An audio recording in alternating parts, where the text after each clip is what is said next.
what amazes me is that people go out looking for jobs and try to, market themselves without any sales tools. The biggest sales tool, the best sales tool you have are your accomplishment stories. The interviewer wants to know one thing and one thing only, which is what can you do for me now, today? And the only way that you can express that value is by telling them what you've done successfully for other companies. Why? Because when the interviewer hears your accomplishment stories about the successes and the achievements you've had at other companies, they will naturally assume that you can transfer those skills and do the same for them. Every company has problems and issues and challenges, right? Yes. Your job is to pull those out of the interviewer and then tell related accomplishment stories. So if their big problem is about organization, tell stories that demonstrate your organizational skills. If their big issue is leadership, tell great stories about how you've leveraged your leadership skills at other companies. Does that make sense? This is called Sales 101. Think about what stories you want to write about from any time in your career. What's the key word? Proud. What have you done in your career about which you feel most proud?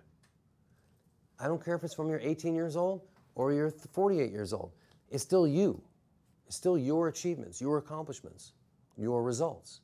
So think back. Make a list of titles, short titles. All right? Rebuilt a construction firm. Boosted profits by 70%. These are short titles. And then you draft the story in this structure. What was the problem, need, or challenge? That's the first paragraph.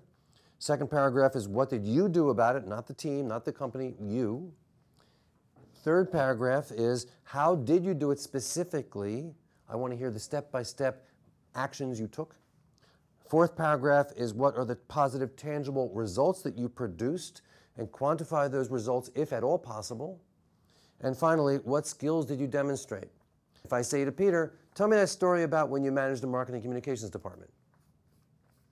He'll know which one, but more importantly, he can pick the stories he wants to tell. He'll have them clearly delineated in his mind. He'll know the titles, he'll know the content, and he'll be able to deliver these off the tip of his tongue like it's second nature. Some people will tell these stories and they'll leave off the last paragraph. Why? They don't want to boast. Right. They don't want to brag. They don't want to puff themselves up. This is called insanity.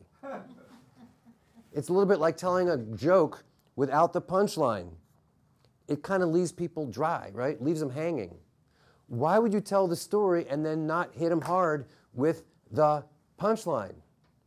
The guy asked for leadership, and you forgot to tell him that you have leadership in this story. You say, well, they should just know that. It's pretty obvious just by telling them the first four paragraphs. No, it's not. You've got to hit it and hit it hard on the last paragraph by telling them that you've got exactly what they're looking for, the leadership. Notice what I said. I said, as you can see, Ms. Jones, the skills I demonstrated in this story were communication, problem solving, but most importantly, leadership. See, you're hammering right in on their pain point, the thing they need most.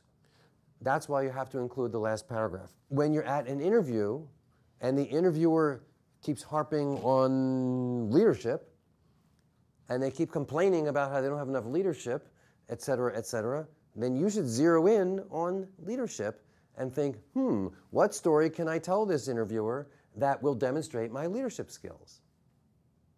And you think, I'll tell them the story about when I rebuilt a construction firm. Why? Because the word leadership is right down here at the bottom. So it goes a little bit like this. You're at the interview. You're a good consultant. You ask good questions. You get the interviewer to tell you what their needs and problems and challenges are. Maybe it's a first interview, maybe it's a second interview, but you're soliciting this information from the interviewer. If you start to hear the issue of leadership a lot, you can say, you know what, Ms. Jones, it sounds like you have some real challenges here with leadership in this department. Is that true? She says, well, yes, it is. You say, well, you know what? I have very strong leadership skills, And I'd like to tell you a story about a time when I was able to leverage those skills to make a very powerful difference in my previous employer. Would you like to hear the story? She says, yes, I would. You say, great. Here was the problem. Blah, blah, blah. Here's what I did about it. Blah, blah, blah, blah. Here's how I did it specifically. First I did this, then I did that, then I went over here, then I talked to this guy. Here are the results that I was able to produce. Within 6 months, we doubled profits, blah, blah, blah, blah, blah. Now, as you can see, Ms. Jones, the skills that I demonstrated in this case were communication, problem solving, but most importantly, leadership.